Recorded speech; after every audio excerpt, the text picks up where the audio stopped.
Good morning, students. Welcome to part 2 of surface chemistry. In the last lecture, we studied about the two types of colloids, lyophilic and lyophobic, and we discussed that lyophilic colloids can be just made very easily by dissolving dispersed phase in dispersion medium. Whereas, if we talk about lyophobic colloids, they have to be made by special methods. Generally, the methods are known as dispersion methods because the particles are initially in bigger size and we need to break them in small size so that they can easily be dissolved in the dispersion medium to form a suitable colloid. So here is the first method, that is mechanical dispersion method. As you can see in the diagram here, there are two metallic discs, steel discs. They are rotating over each other with the help of a conveyor belt.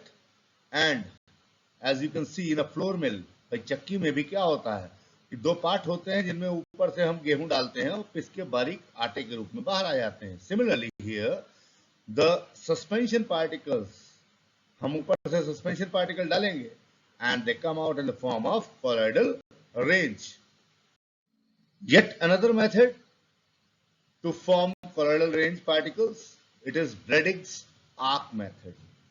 ये electrical dispersion कहलाता है. जिस भी metal का हमें colloidal solution बनाना है, से हम गोल्ड का कॉलोइडल सॉल्यूशन बनाना चाहते हैं, तो हम क्या करेंगे, गोल्ड के दो इलेक्ट्रोड्स ले लेंगे और जैसे कि इसमें बैटरी से इलेक्ट्रोड्स कनेक्टेड हैं ऐसे ही कनेक्ट करेंगे. And you can see freezing mixture, dispersion medium के चारों तरफ फ्रीजिंग मिक्सचर है. तो क्या होगा, जब हम इलेक्ट्रोड्स को आपस में स्पार्क कराएंगे तो उसके टिप पर से मेटल वेपराइज होगा और ये फ्रीजिंग मिक्सचर के कारण जो डिस्पर्जन मीडियम बहुत ठंडा हो चुका होगा, ये क्या करेगा, उन वेपर्स को कॉलोइडल पार्टिकल्स की रेंज में कंडेंस कर लेगा. अल्टीमेटली हमें उस पर्टिकुलर सब्सटेंस का, या हमने गोल्ड की बात करी तो उस पर्टिकुलर सब्सटेंस का हमें कॉलोइडल सॉल्यूशन मिल जाएगा. नेक्स्ट है peptization. Board point of view से देखा जाए तो सबसे इंपॉर्टेंट टॉपिक इस चैप्टर का, बहुत बार पूछा गया, सीबीएसई में बहुत ही ज्यादा फ्रीक्वेंट है, आईएससी में भी उतना ही इंपॉर्टेंट है. तो यहां पे पेप्टाइजेशन है क्या, हमारे पास एक फ्रेशली प्रिपेयर्ड प्रेसिपिटेट बना, हम क्या करते हैं उसमें एक सुइटेबल इलेक्ट्रोलाइट डालते हैं और वो प्रेसिपिटेट कन्वर्ट हो जाता है किसमें, कॉलोइडल सॉल्यूशन में. तो the conversion of a freshly prepared precipitate into a colloidal solution by the addition of a suitable electrolyte is called peptidation.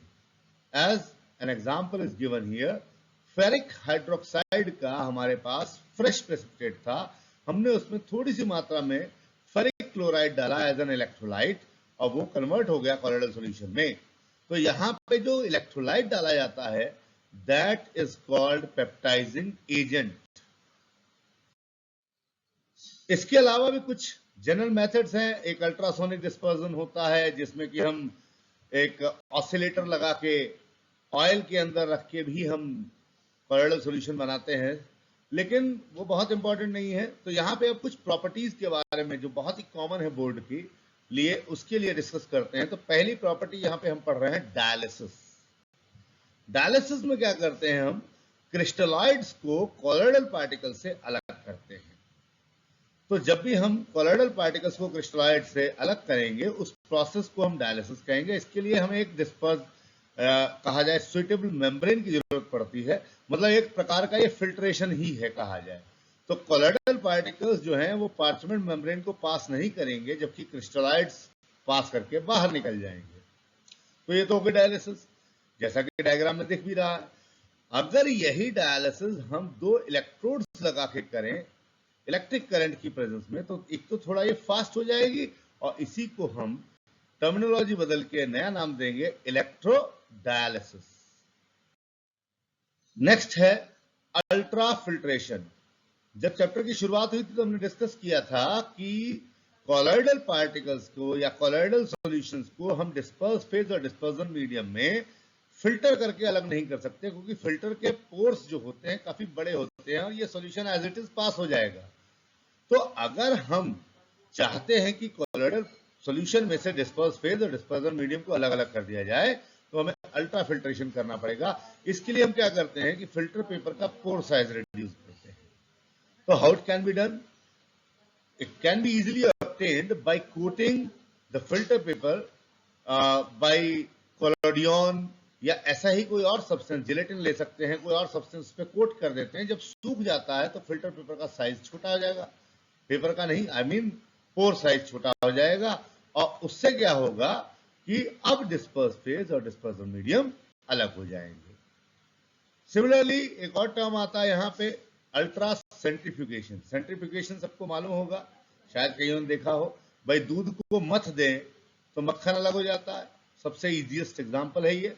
तो ऐसे ही जब किसी कोलोइडल सॉल्यूशन को हम जोर से मथ देंगे, सेंट्रीफ्यूग कर देंगे, यानी कि रोटेट करेंगे हाई स्पीड पे, तो उसके सारे कोलोइडल पार्टिकल्स या डिस्पर्स फेज जो है वो एग्रीगेट होके अलग हो जाएगा, and this is called ultra centrifugation.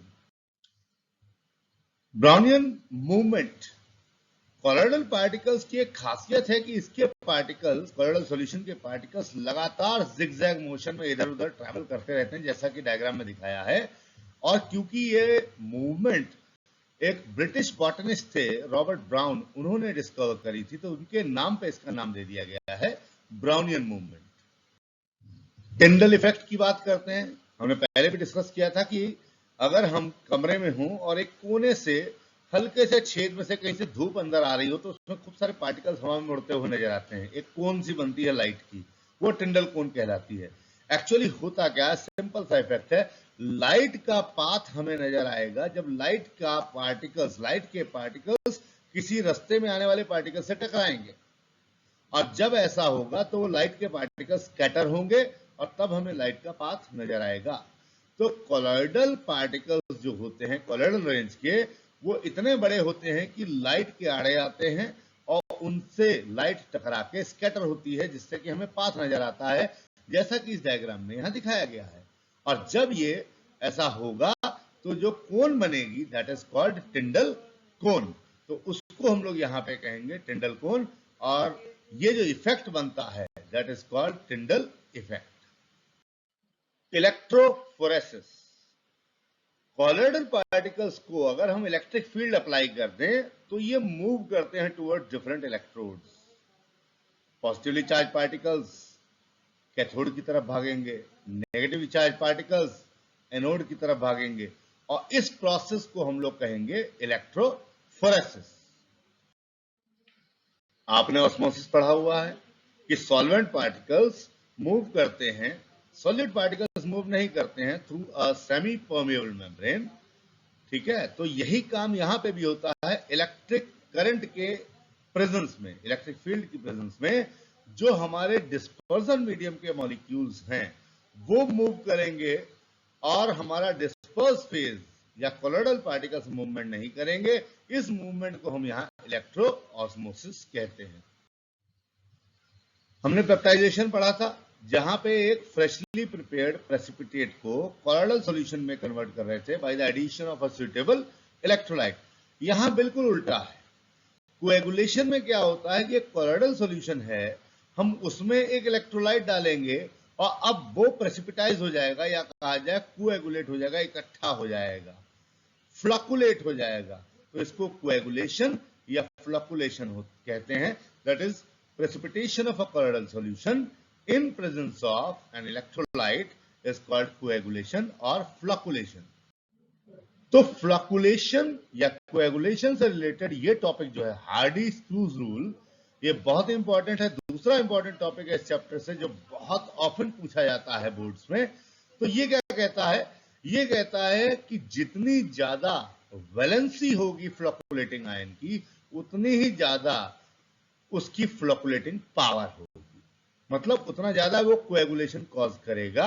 तो greater the valency of the flocculating ion, the greater will be its coagulating power. यानी कि अगर हमारे पास एक नेगेटिव सॉल है, सॉल का मतलब यहाँ पे कोलोइडल सॉल्यूशन से है, तो उसमें अगर कोएगुलेशन कराना है तो हम पॉजिटिव इलेक्ट्रोलाइट्स लेंगे, और पॉजिटिव इलेक्ट्रोलाइट्स हम कोई भी ले सकते हैं, हम एल्यूमिनियम का ले सकते हैं, मैग्नीशियम का ले सकते हैं, सोडियम का ले सकते हैं।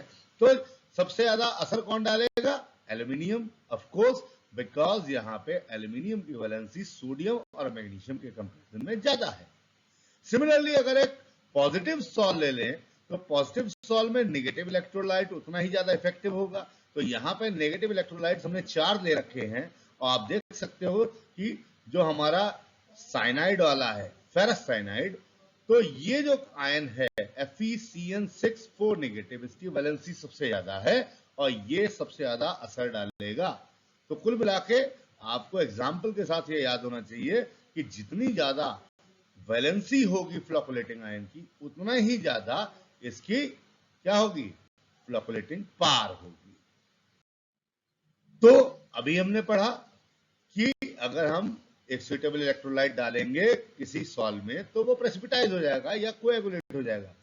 हम नहीं चाहते कि ये हो, तो हमें क्या करना होगा? उसको प्रोटेक्ट करना पड़ेगा। अब उसको प्रोटेक्ट करने के लिए हम क्या करेंगे? उसमें एक लायोफोबिक सॉल्ट डालेंगे ताकि उसका कोएगुलेशन रुक जाए।